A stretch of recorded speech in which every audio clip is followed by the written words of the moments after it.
Hi guys, Big Bob Mulgrew here. Got a quick unboxing in for you with an XFX power supply. It's from the Pro Series, 850 watt power supply.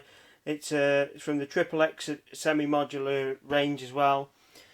Just quickly before we get to the unboxing, I'm going to hold it up to the camera and try and get you a close-up of all the marketing bump on the box so you can have a read. If you want to have a proper read, pause the video. As soon as I get a decent focus on it, I'm going to flip to the other side. You'll notice that sort of the reflectivity of the box makes it quite awkward to get this, but it's not the camera. You do really have to catch a lot of it in the right light. They've improved that a little, but it is still quite awkward to get a view without the flash on. You can't read any. It's hard to read any of it with the flash on. You just get a reflection. Right, so that's it. Let's get to it.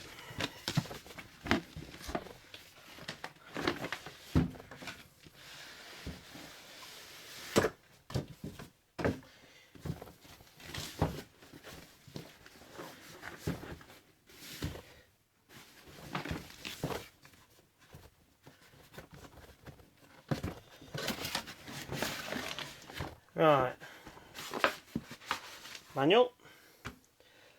I do much prefer the packaging on the Corsair power supplies, but at the end of the day, I'd rather they spend money making it a better power supply than giving me fancy packaging. Okay, so we've got a box of cables. We'll go through the box of cables in a moment. Rather awkwardly on this, we have power cable hidden in the bottom. It's not too bad as long as you're not planning on putting it away again, but I am. Yeah, it's not as well packaged as some power supplies. The Corsair ones that I usually use come much better packaged. The foam and all the protection in the box is much better than this.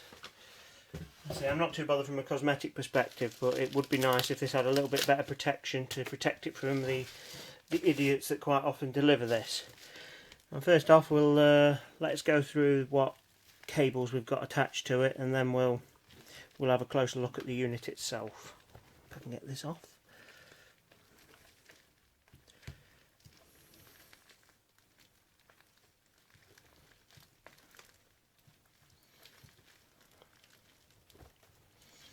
Probably not the best idea to wear my gloves for this.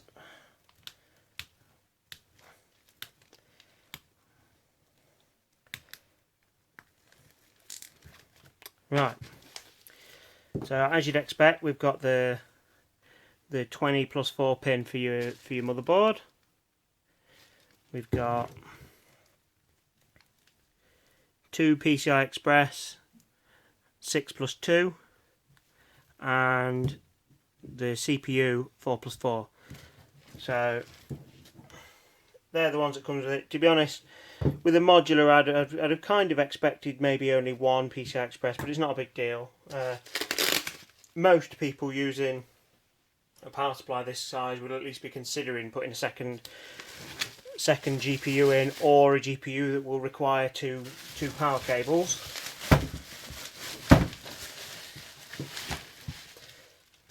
Not really being as gentle as I should be there. Right, I do quite like the styling on these. It used to be a little bit more aggressive and a little bit more elaborate, but still, the styling on these is very nice. It's got a really nice finish to it. I've always liked that about XFX stuff. The styling's always really nice. If you do decide to get one of these, the XFX lettering on the back has got a little bit of plastic over it, so don't forget to remove that. Not that it'll cause any problems if you don't, but probably best if you do. There's also a plastic cover on this, so make sure you remove that. Right, onto the back. See, we've got a nice little array of plugs, and they're labelled up for what we need to plug into them. So let's have a quick dig through what cables we actually get. Right, as you may be able to see, the cables that are pre-attached to the power supply are braided. The additional cables that come with it are not. Now they're these sort of neat ones where the cables are glued together tightly, but I'd still much prefer having braided cables. They look a lot nicer in a system. I mean, if you buy in this sort of power supply 850 watts, you're probably a gamer and enthusiast and you like your PC to look nice and neat. So it would have been a nice touch if they'd have braided these, but it's not a big deal. Right, so let's have a look what we've got. We've got a PCIe 1. Again, it's got two PCIe 6+2 heads and the end for the power supply. We've got our CPU 1, 4+4. No, sorry, that doesn't split apart, that's just an 8-pin. Okay, fair enough. We've got a Molex adapter for a floppy drive. Don't think I'll be using one of those. We've got a SATA with 1, 2, 3, 4 heads on it. We've got another SATA with 1, 2, 3, 4 heads on it. We've got another SATA with 1, 2 heads on it. Now this is something I quite like. I mean, with a lot of modular power supplies, they'll ship you a load of cables with it, and sometimes you'll only get cables with 4 heads on. And the whole idea of a modular power supply is to reduce the amount of cables you're using. And when I get a power supply and I have to I'll put one SATA cable in for the hard drives, and sometimes you'll need to put another power cable in for the CD-ROM. It would be nice to have one that's just got 1 or 2 heads, so you don't end up having 3 spare heads dangling out. You know, it's a bit of a waste of space. So it's a nice touch that they give me the options with these. I imagine you could buy these separately. I've not looked for this power supply. I know you used to be able to buy this sort of thing separately. I'm sure you'll find a load on eBay and places like that where people are selling their spares. So if you do decide you need ones with just 4 heads on, by all means have a look around eBay and places like that. You should be able to find a 4-headed one if you really need it. We've got another Molex with 1, 2, 3 heads, and we've got a Molex with 2 heads. Again, I quite like that. In PCs I've been building for the last few years, the only reason I use Molexes is to connect the fans.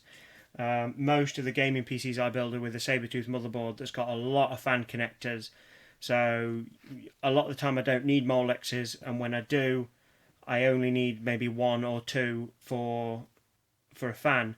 So being able to plug just 2 in and not waste a load of extra cabling and clogging up my system, that's a nice touch. I do like being able to only have 2. So yeah, all in all, not too bad. These could be better. It would be nice to see them braided, but it's not a big deal.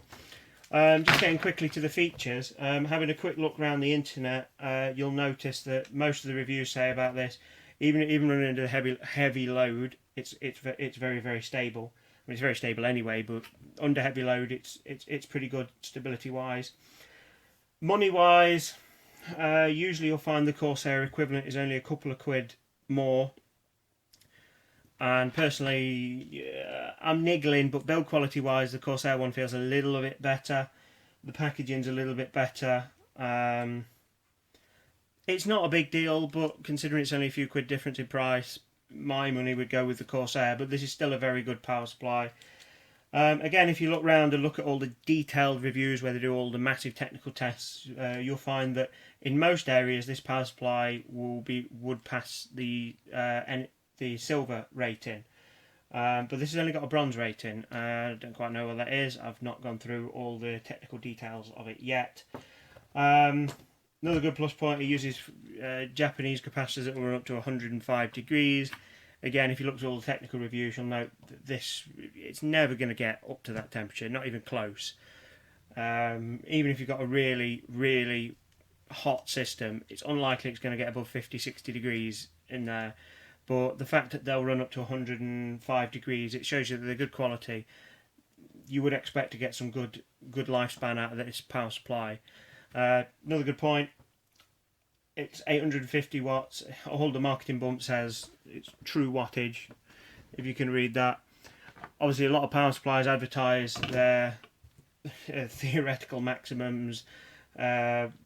what they'll peak at and stuff like that. They cheat a bit with marketing to say it's a bigger power supply than it is. This will run 850 watts or close to it pretty stably. I would always advocate having some overhead room anyway, but I've read some tests on this. You know, it will run what it says it'll run. You see some power supplies that are advertised at 1,000 watts, and realistically, if you put sort of 600-700 watts through them in the wrong way, you can burn them out. This you would expect to get what it says on the box, or at least close to. Like I say, I still prefer to have plenty of overhead. It's never a good idea to stress a power supply. If you were running 850 watts, I would recommend you get something like 1,000 watt CPU or even a 1,200 watt.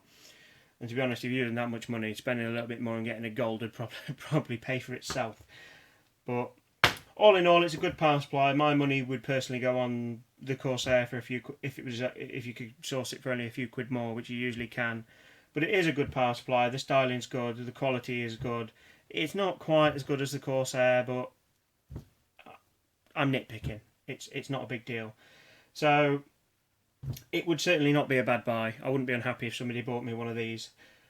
Right, I think that's pretty much it. I'll get to boxing this up. If you want to see more videos like this, like the video, comment, subscribe to the channel, and I'll see you all in a video soon.